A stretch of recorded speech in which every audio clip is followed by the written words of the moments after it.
Okay, let's unpack this.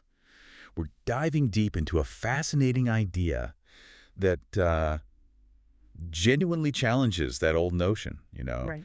that private equity is strictly for the Wall Street elite. Right. Forget the huge corporate towers and billion-dollar deals. Exactly. We're looking at what some people are calling micro private equity. It's kind of a wave of buying small existing businesses, and it's, well, surprisingly accessible. Accessible how? Like, what are we talking about entry-wise? We're talking about potentially starting this kind of thing with, well, maybe as little as $5,000. Okay, $5,000. So what's interesting here, I think, is that this isn't like venture capital, right? You're not chasing the next big disruptive tech idea. No, not at all. It's really squarely focused on acquiring small businesses that are already, and this is crucial, cash flowing. Meaning they consistently bring in more money than they spend. Immediate profit. Exactly. Day one profit potential. Right. And these are the kinds of places, they're woven into every town, businesses you probably see every week, but maybe don't think of as an investment. Like what kind of things? Well, like local car washes, laundromats maybe, vending machine routes. Okay, yeah. Established blogs or newsletters that actually make money, neighborhood gyms, food trucks. Hair salons, small e-commerce brands. Even landscaping services. Solid, sometimes, kind of boring businesses. But they provide real services people need. Okay, but that raises a good question, right? If they're profitable, why are they even available for sale? Especially at prices that make this micro-level buying possible. Yeah, that's key. It's often simply because the owners aren't, listing them on big national marketplaces. They might be getting older, maybe just tired, looking to retire, or, just ready for something different. So that creates an opportunity then to negotiate directly outside the usual big M&A process. Exactly. Less friction, maybe more flexibility. So back to the $5,000, how does someone actually jump in with just that? I mean, you're obviously not buying the whole business for $5,000. No, definitely not. So how does it work? This model often relies pretty heavily on something called seller financing. Okay, seller financing. So the seller acts like the bank, basically. That's a good way to put it.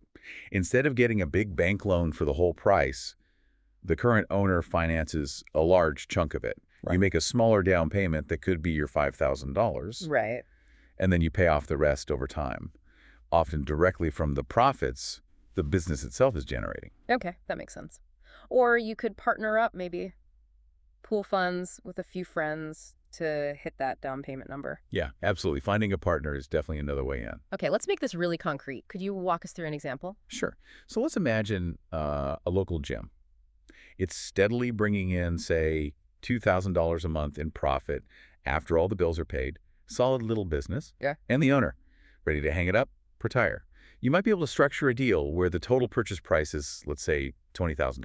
Right. You put down your $5,000. The owner agrees to carry the remaining $15,000, and you pay that back out of the gym's own profits over maybe the next 18 to 24 months. And the strategy isn't just buy and hold, is it? You probably want to improve things a bit.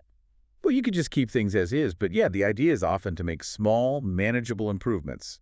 You'd likely keep the experienced manager, right? Definitely. Keep the continuity. Maybe freshen up the branding a little, add a couple of popular workout classes, maybe introduce some simple branded merch like T-shirts or water bottles. Small tweaks, nothing too crazy. Exactly. These little things can boost profits, and all while the business is essentially paying for itself from its own earnings.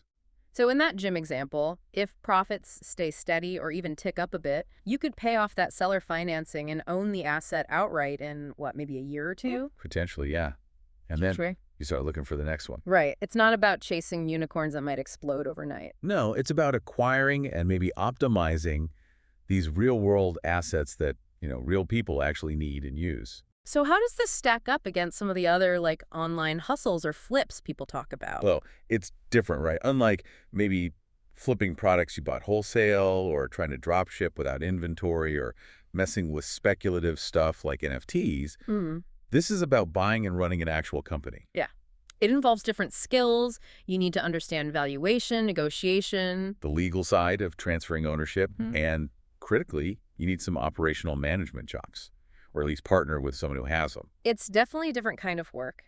But the potential payoff is building tangible long-term wealth through ownership. This isn't just theory, right? people are actually doing this. No, yeah, it's happening. It's a real business model. The deal itself, how you structure that acquisition, becomes a huge part of the strategy. Ownership is kind of the new hustle, in a way. Owning profitable existing businesses as a path to building wealth outside of just stocks or trying to invent the next big thing. So what does this mean for you listening right now, looking around your own town? Let me just leave you with this thought to mull over. If micro-private equity is about buying these small, kind of boring but profitable businesses, what sort of cash-flowing business might be operating right there in your neighborhood? One may be owned by someone who's getting a bit tired and might just be ready to talk about selling.